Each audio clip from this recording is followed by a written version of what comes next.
পেছন থেকে direct shotgun বের করে আমার অ্যাবডোমে ঠেকায় ফায়ার। আমাকে কিছু বলার স্কোপও দেয় নাই। আমি জাস্ট নিচের দিকে তাকায় দেখি যে আমার অ্যাবডোম সব ছিঁড়ে বিড়ে গেছে, আমার নাড়ি ভুঁড়ি সব বের হয়ে গেছে। হ্যাটস অফ ইউ, মানে আপনি একটা হচ্ছে নিজের পায়ে দাঁড়িয়ে আছেন, এখন কথা বলছেন, শক্তি লাগে এবং নিজে একটু করার চেষ্টা করছেন। স্যালুট। আসুন।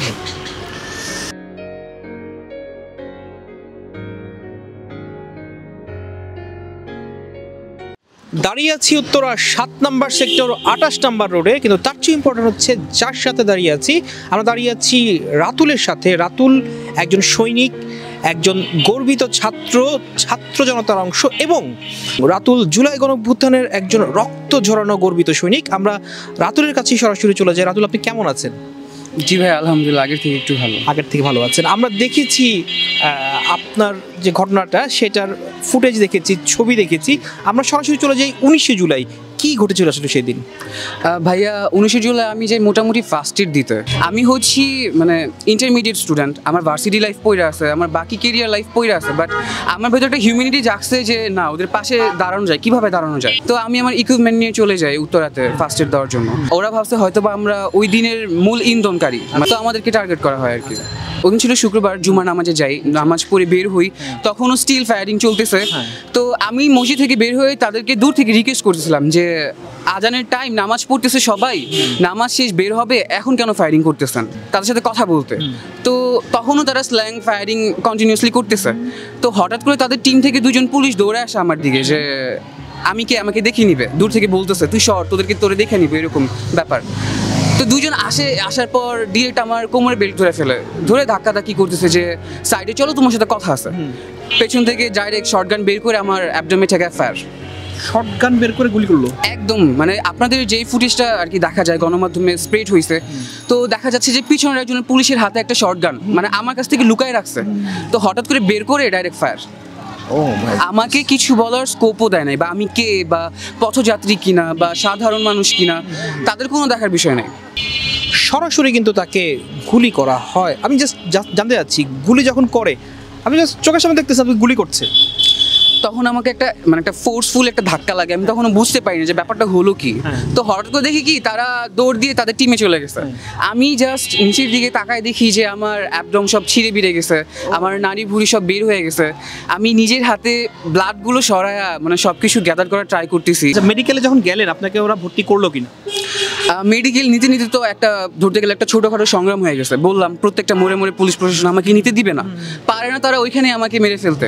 তো কোনো মতন ওইখানে একটা সংঘর্ষ করে আমাকে মেডিকেলে নিয়ে যায়। ওদিন তো শুক্রবার ছিল, মেডিকেল মানে দেশের অবস্থা ভালো ছিল না, মেডিকেলে কোনো প্রফেসর বা ডক্টর ছিল না। এটা হচ্ছে উত্তর আধুনিক মেডিকেল। তো ইমার্জেন্সিতে যে প্রফেসরটা ছিল সে আমাকে দেখে, উনি তো নিজেই শকড যে ছেলের এরকম একটা অবস্থা, আবার স্টিল কথা বলা ট্রাই করতেছে। তো সে নিজ দায়িত্বে আমি কে, বা আমি মারা গেলে আমার লাশটা বেওয়ারিশ হবে কিনা, বা কে আমার ট্রিটমেন্টের ব্যয়বহল করবে, এটা কিন্তু প্রাইভেট হসপিটাল। তো সে নিজ দায়িত্বে 6জন প্রফেসরকে কল দেয় ইনস্ট্যান্ট। তাদের আস্তে অনেক টাইম লাগে, তারা আসে, তারা আমাকে ওটিতে নিয়ে যায় কোনো মতন। আমার মানে ততক্ষণ ওয়েট করতেছি। এখন আপনি কেমন আছেন? এখন আছি আগে থেকে আলহামদুলিল্লাহ, পেইন কিলারের উপর জীবন যাচ্ছে। এটা হচ্ছে আমার ডান পাশে কিডনি পুরোটা ড্যামেজ। অ্যাবডোমের 55% কেটে বাদ দেওয়া হয়েছে। যে কিডনি ড্যামেজ, এটাতে আপনার 12টা থেকে 18টা প্যালেট অলরেডি আছে। আর আমার ডান পাশের হোল বডিতে এখন পর্যন্ত প্রায় অপারেশনের দ্বারা 45টা বের করা হয়েছে। এখনো স্টিল ভেতরে 250টার মতো প্যালেট রয়ে গেছে। তো তাহলে এটার চিকিৎসা কি আসলে, মানে এটা কি, মানে কোথায় সম্ভব এটা প্যালেটটা বের করা যাবে না আর কি। এটা খুব একটা হার্মফুল না, বাট একটা মাঝে মধ্যে একটা উইয়ার্ড সিচুয়েশন ক্রিয়েট করে, ওটা প্যারা নাই। বাট আমার যে কিডনি যে ব্যাপারটা, যে কন্ডিশনটা, এটা আমার জন্য খুবই মর্মান্তিক। নর্মালি যে কিডনিতে যে স্টোনটা হয়, এটা কিন্তু আমাদের বডিতে ভিতরে ধীরে ধীরে হয়, ওইটা কিন্তু টলারেট করা খুবই টাফ, সহ্য করা যায় না। আর এটা আমার ভিতরে বহিরাগত মিক্সড হেভি মেটাল।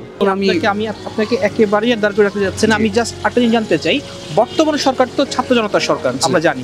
সো আপনার সাপোর্টে তারা কি করছেন আসলে? তারা আমার লিস্ট নিছে, তারা আমাকে মেন্টালি সাপোর্ট দেওয়ার ট্রাই করছে, তারা আমাকে মেডিকেল রেফার করছে যেহেতু আমার ট্রিটমেন্ট হচ্ছে না।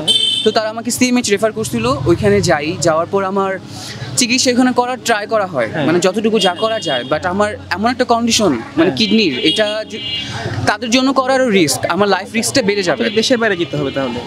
যদি দেশে পসিবল হয় আলহামদুলিল্লাহ, আর দেশের বাইরে যদি আমাকে সুযোগ করে দেওয়া হয় তাহলে আমার জন্য সব থেকে। এটা নিয়ে কি গভর্নমেন্ট কোনো ইনিশিয়েটিভ নিয়েছে এখন পর্যন্ত নাকি না? মেবি প্রসেস চলছে, এটা আমি জানি না। আচ্ছা, আমরা একটু শর্টে যাই, আমরা আপনাকে অনেকক্ষণ দাঁড় করে রাখতে চাই না। আমরা এই যে চিজি টাচ, এই যে ফুড কার্টটা, এটা কেন এটা চিন্তা করলেন আপনি এখন? আমার যখন অ্যাক্সিডেন্টটা হয় তখন আমার পাশে কেউ ছিল না। আচ্ছা, বাংলাদেশের বেশিরভাগ মানুষই জানতো না যে বৈষম্য আন্দোলনটা কি, বা ছাত্র ছাত্রীরা মানে ওরা মাঠে কেন নামছে। সেই মুহূর্তে আমার মতো একটা মিডল ক্লাস ছেলে বা একটা নর্মাল একটা ভদ্র ফ্যামিলির ছেলে আন্দোলনে গেছে, ইভেন গুলি খাইছে, ও বাঁচবে কিনা এটা নিয়ে অনেক মানে নিউজ স্প্রেড হচ্ছে। তো সেখানে আমার ফ্যামিলি, আমাকে অনেক হেনস্থা হইতে হয়, হিউমিলিটির শিকার হতে হয়। তো আমি ওইখানে যেই কি পাবো বা কে আমার জন্য কি করবে, আমি মরবো কি বাঁচবো, এটা আমার দেখার বিষয় ছিল না। আমার জাস্ট মানবতা কাজ করছে, এই জন্য আমি গেছি। ইভেন আমি সুস্থ হওয়ার পর বা অ্যালাইভ হওয়ার পর আমি যে ব্যাক করতে পারছি নর্মালভাবে, এটা আমি আল্লাহর কাছে শুকরিয়া। তো পরবর্তীতে আমার জন্য কি করবে বা সরকার আমাকে কি দিল, এটা আমার দেখার বিষয় না। বিকজ আমি সরকারের অপেক্ষায় বা মানুষের জনগণের অপেক্ষায় আমি যাই নাই, ইভেন এখনও রই নাই। তো আমি বললাম আমার সব ট্রিটমেন্ট আমার প্রাইভেটই হয়েছে, তো এখন পর্যন্ত আমার হিউজ টাকা চলে গেছে। তো জুলাই শহীদ স্মৃতি ফাউন্ডেশন থেকে তারা আমাকে হেল্প করার ট্রাই করতেছে, তো ওইটুকু দিয়ে আমার মানে হয় নাই, বা আমি কারো অপেক্ষায় থাকতে চাই না। বা সো এই জন্যই নিজে কিছু একটা করে এখান থেকে যেন আপনার চিকিৎসা ব্যাপারটা নিজের উদ্যোগে। আমার ফ্যাসিনেশন ফুড নিয়ে একটু ফ্যাসিনেশন ছোটবেলা থেকে ছিল, তো এখন একটা স্কোপ, আমি যদি কিছু করতে পারি তো নিজেরও হেল্প হবে, ফ্যামিলিরও হেল্প হবে। অবশ্যই, জি, that's fantastic. But hats off you, মানে আপনি একটা হচ্ছে নিজের পায়ে দাঁড়িয়ে আছেন, এখন কথা বলছেন, শক্তি লাগে এবং নিজে একটু করার চেষ্টা করছেন। স্যালুট। আসুন।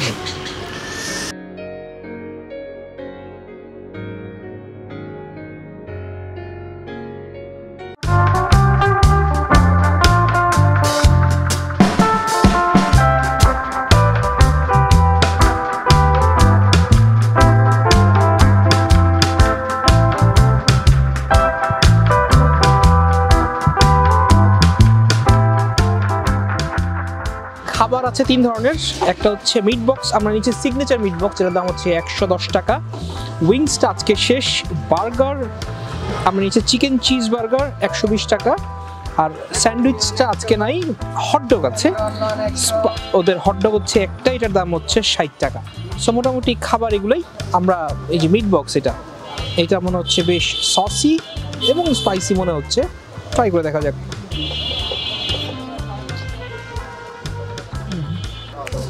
মিট বক্স ফাইন, ঠিক আছে, খাবার খেয়ে কিন্তু ভালো লাগলো। হটডগ যেটা, বাবা, শসা, পেঁয়াজ, সসেজ, বান আর সস টস আছে এইখানে। হটডগ এটাই।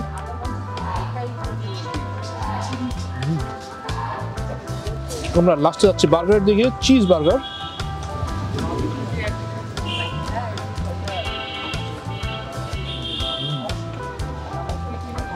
এদের কিন্তু মাল মশলার ঠাসা।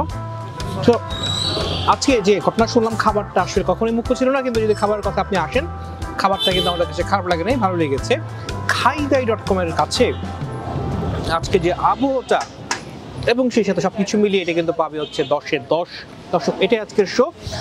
ঠিকানা আপনারা জানেন, উত্তরা 7 নম্বর সেক্টরের 28 নম্বর রোড, নাম হচ্ছে চিজি টাচ, এবং এটা খোলে হচ্ছে দুপুর 1টার সময়, দোকান আস্তে আস্তে শুরু করে 2টা থেকে সেল শুরু করে, চলে রাত 11টা পর্যন্ত। সো আপনাদের জন্য খোলা থাকবে এটা সবসময়ের জন্য, আসবেন, খাবেন, এটাই প্রত্যাশা। আজকের জন্য বিদায়, টাটা, বাই বাই।